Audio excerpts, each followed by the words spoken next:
तो सबसे आज मैं समझता हूँ कि किसी भी हुकूमत के लिए शर्म से डूब मरने का मुकाम है कि आज दो सेक्रेटरीज पेश हुए, सेक्रेटरी डिफेंस और सेक्रेटरी फाइनेंस। उन्होंने जो रिपोर्ट पेश की है उसमें उन्होंने कहा है कि ये मुल्क डूब चुका है, ये पंजाब जो है उसके अंदर सिक्योरिटी अलर्ट इतना ज़्यादा हो चुका है कि हमारी कमर टूट गई है। फाइनेंशियल क्रंच इतना बड़ा है कि पाकिस्तान जो है इज़ अ फेल्ड स्टेट और 20 हमारे पास नहीं है इलेक्शनों के लिए देने को। ये फाइनेंस सेक्रेटरी जो है उसकी रिपोर्ट है और सेक्रेटरी डिफेंस साहब ने आके बताया है कि हमारा मुल्क जो है वो बिल्कुल ही इतना बनाना रिपब्लिक है और इतना हम सिक्योरिटी के लिए जो है वो हमारा मुल्क ख़त्म हो चुका है, जिसमें कोई सिक्योरिटी है ही नहीं किसी की, कि यहाँ इलेक्शन जो है वो होने बड़े मुश्किल है। तो उस पर जज साहब ने उनको ये याद दिलाया है कि देखिए, पाकिस्तान के आइन में नामजदगियों पे हुकूमत नहीं चलती, इलेक्शन ही होने हैं। ये कॉन्स्टिट्यूशनल ऑब्लिगेशन है आपकी और इस कॉन्स्टिट्यूशनल ऑब्लिगेशन को पूरा करने के लिए आपने जो कुछ करना है वो आपको नीयत दिखानी होगी और उम्मीद यही है कि ये नीयत सेक्रेटरीज जो हैं दिखाएंगे।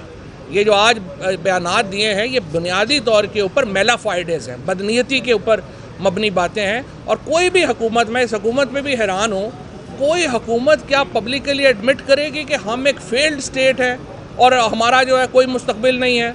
और फिर अटॉर्नी जनरल साहब ने कहा है कि जी नहीं, अगर पूरे मुल्क में इकट्ठे हो जाएं, तो उस पर चीफ साहब ने कहा कि इकट्ठे होने में सबसे बड़ी रुकावट तो फेडरल गवर्नमेंट ही है। आप फेडरल गवर्नमेंट करवा दें इलेक्शन जो करवाना चाहते हैं। इनका कोई आर्गूमेंट नहीं है, कोई दलील नहीं है, सिर्फ नामजदगियों के ऊपर हुकूमत चलाना चाहते हैं। और मैं आखिर में जो हमारे लॉयर्स के साथ आज जो इस्लामाबाद पुलिस ने बदतमीज़ी की, जिस तरीके से इस्लामाबाद को गज़ा बना दिया गया, वकला को अंदर आने से रोका गया, मीडिया के लोगों को अंदर आने से रोका गया, मैं इसकी शदीद मज़म्मत करता हूँ। फ्रांस में 35 लाख लोग जो हैं प्रोटेस्ट कर रहे हैं, किसी के ऊपर कोई तकलीफ़ नहीं है। पाकिस्तान में वकीलों को अदालतों में नहीं आने दिया जा रहा, लेकिन इसके बावजूद मैं पूरे पाकिस्तान की लॉयर्स कम्युनिटी का शुक्रिया अदा करना चाहता हूँ, बार एसोसिएशंस का शुक्रिया अदा करना चाहता हूँ, जिस तरीके से जिस बड़ी तादाद में आज वकला बाहर निकले और उन्होंने आइन के साथ और सुप्रीम कोर्ट के इदारे के साथ अपनी यकजहती का इजहार किया। ये पाकिस्तान के रोशन मुस्तकबिल की उम्मीद है। अब इंशाल्लाह तकरीबन 20 मिनट के बाद दोबारा बेंच जो है वो अपनी हेयरिंग शुरू कर रहा है और उम्मीद रखनी चाहिए कि आज हेयरिंग मुकम्मल हो जाए और आज फैसला हो जाए, तो यही पाकिस्तान के लिए बेहतर है। शुक्रिया। हाँ, बिल्कुल, किसी को भी नहीं आने दिया गया। नहीं, मोहसिन शाहनवाज रांझा साहब जो उनके साथ 40-50 उनको आने दिए, हमारे वकला को रोका है, हमारे वकला। यार, ये एहतजाज से डरते हैं ये लोग सारे जो हैं, ये इस वक्त ये जो हुकूमत में बैठे हुए हैं, ये लोगों से खौफजदा हैं। ये तो बाहर बैठ के जाके खाना नहीं खा सकते, ये लोगों को कहाँ फेस कर सकते हैं। अच्छा फवाद साहब जी, देखिए, ये चीफ जस्टिस साहब का प्रेरोगेटिव है। अच्छा, फवाद चौधरी साहब अगर 3 रुकनी बेंच फैसला देता है, हुकूमत नहीं मानती, तहरीक इंसाफ ऐसी सूरत में करेगी क्या? नहीं, अपना बात यह है कि हमारा जो आइन है ना, उसके अंदर बाइकॉट, हुकूमत का ना मानना, ये कॉन्सेप्ट हमारे आइन के लिए अजनबी है। ये मुमकिन ही नहीं है कि सुप्रीम कोर्ट फैसला करे और कोई उसको कहे कि मैं नहीं मानता। और अगर वो नहीं मानेगा तो जिस तरह से 2 वज़ीर-ए-आज़म पहले घर गए हैं, तीसरा जो है वो आजकल में घर चला जाएगा, क्या प्रॉब्लम। आज सुबह जब अटॉर्नी जनरल पेश हुए, उनके साथ फारूक नायक पेश हुए, उनके साथ अकरम शेख साहब पेश हुए, तो अदालत ने उनसे एक स्पेसिफिक सवाल पूछा कि हम तो मीडिया में पढ़ रहे हैं कि आपने बाइकआउट कर दिया है, तो अब आपकी क्या पोजीशन है।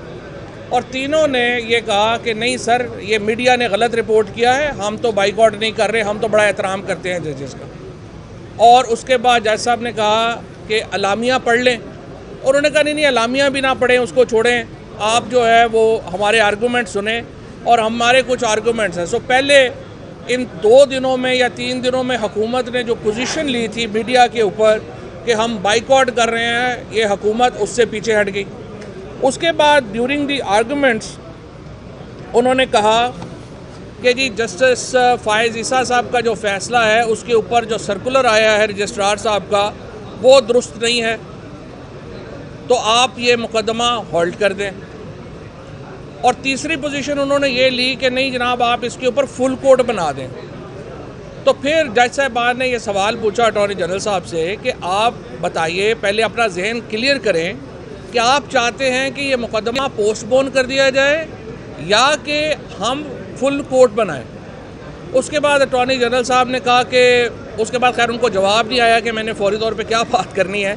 अटॉर्नी जनरल बड़ा आई मस्ट से बड़ा पढ़ा लिखा और बड़ा प्रोफेशनल लॉयर है and I have a huge respect for him, लेकिन उसको हुकूमत ने फंसा दिया एक ऐसे इन सारे लोगों ने एमको ने पीछे मिलके उस अटॉर्नी जनरल को, और ऐसे ही बेचारा जो है उसको इतना जगहों के ऊपर मुश्किल सवाल है, उसको जवाब नहीं पता चल रहा।